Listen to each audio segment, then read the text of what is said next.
नमस्कार। आज की सबसे बड़ी राजनीतिक खबर आ रही है उत्तर प्रदेश और 4 अन्य राज्यों से, जहां विधानसभा चुनाव तय समय से पहले इसी साल नवंबर-दिसंबर में कराए जा सकते हैं। मीडिया रिपोर्ट्स के मुताबिक उत्तर प्रदेश, उत्तराखंड, पंजाब, गोवा, मणिपुर में इस साल के अंत में चुनाव होने की सुगबुगाहट तेज हो गई है।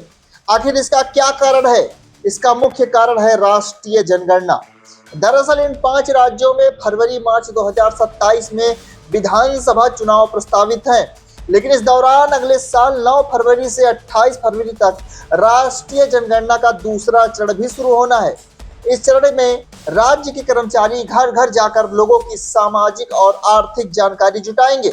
जनगणना के इस काम में कोई बाधा न आए, इसलिए केंद्र सरकार ने इन राज्यों में चुनाव फरवरी-मार्च 2027 से पहले यानी कि इसी साल नवंबर-दिसंबर में कराने पर विचार कर रही है। चुनाव पहले कराने की एक बड़ी वजह कर्मचारियों की ड्यूटी भी है। यदि चुनाव और जनगणना एक साथ होते हैं तो पर्याप्त सरकारी कर्मचारी नहीं मिल पाएंगे।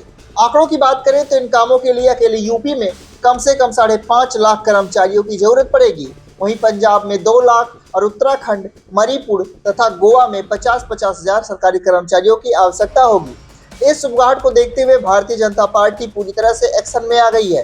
भाजपा नेतृत्व ने अपनी 5 राज्य इकाइयों को अलर्ट कर दिया है और उन्हें चुनावी तैयारियों को इसी महीने अंतिम रूप देने का निर्देश दिया है। उत्तर प्रदेश, उत्तराखंड और पंजाब इकाई से जुड़े सूत्रों ने इस बात की पुष्टि की है कि केंद्रीय नेतृत्व ने जल्द चुनाव के लिए तैयार रहने को कहा है। राज्य इकाइयों को निर्देश मिले हैं कि बूथ कमेटियों को अंतिम रूप देने और संगठन की नियुक्तियां पूरी करने समेत सभी चुनावी तैयारियां जुलाई के पहले सप्ताह तक हर हाल में पूरी कर ली जाए। हालांकि इसमें उत्तराखंड को लेकर के एक अलग जानकारी सामने आ रही है। उत्तराखंड राज्य इकाई के सूत्रों का कहना है कि वहां के पहाड़ी इलाकों में दूसरे चरण की जनगणना सितंबर 2026 में ही पूरी हो जाएगी। ऐसे में उत्तराखंड को जल्द चुनाव कराने से छूट मिल सकती है। समय से पहले चुनाव की खबर से विपक्ष में भी भारी हलचल है। इंडिया ब्लॉक भी अलर्ट मोड पर आ गया है। इस संभावित बदलाव को लेकर समाजवादी पार्टी के प्रमुख अखिलेश यादव और कांग्रेस के वरिष्ठ नेता राहुल गांधी के बीच भी बातचीत हुई है। वहीं आम आदमी पार्टी ने भी राज्य इकाई को सतर्क कर दिया है।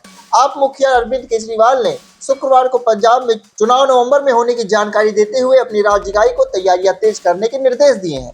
अब सवाल उठता है कि क्या चुनाव आयोग इसके लिए तैयार है? हालांकि चुनाव आयोग के सूत्रों ने सरकार की ओर से जल्द चुनाव कराने की कोई आधिकारिक सूचना मिलने से इनकार किया है, लेकिन आयोग के एक सूत्र ने साफ किया है कि अगर चुनाव नवंबर में होते हैं तो अंतिम मतदाता सूची कोई बाधा नहीं बनेगी। सूत्रों के मुताबिक इन राज्यों में गहन पुनरीक्षण प्रक्रिया यानी SIR अपने अंतिम चरण में है। आमतौर पर जो अंतिम मतदाता सूची जनवरी में तैयार होती है, जरूरत पड़ने पर उसे 3 महीने पहले ही अंतिम रूप दिया जा सकता है। यानी कि साफ है कि जनगणना और चुनावों के इस टकराव को टालने के लिए केंद्र सरकार और राजनीतिक दलों ने कमर कस ली है और इस साल के अंत में देश को एक बड़ा चुनावी घमासान देखने को मिल सकता है। हालांकि इस पर जो भी अपडेट होगी आपको सबसे पहले NS Now पर देखने को मिलेगी। खबरों का सिलसिला जारी रहेगा। बने रहे NS Now के साथ। मिलते हैं आपसे अगली अपडेट में। तब तक के लिए आप सभी को नमस्कार।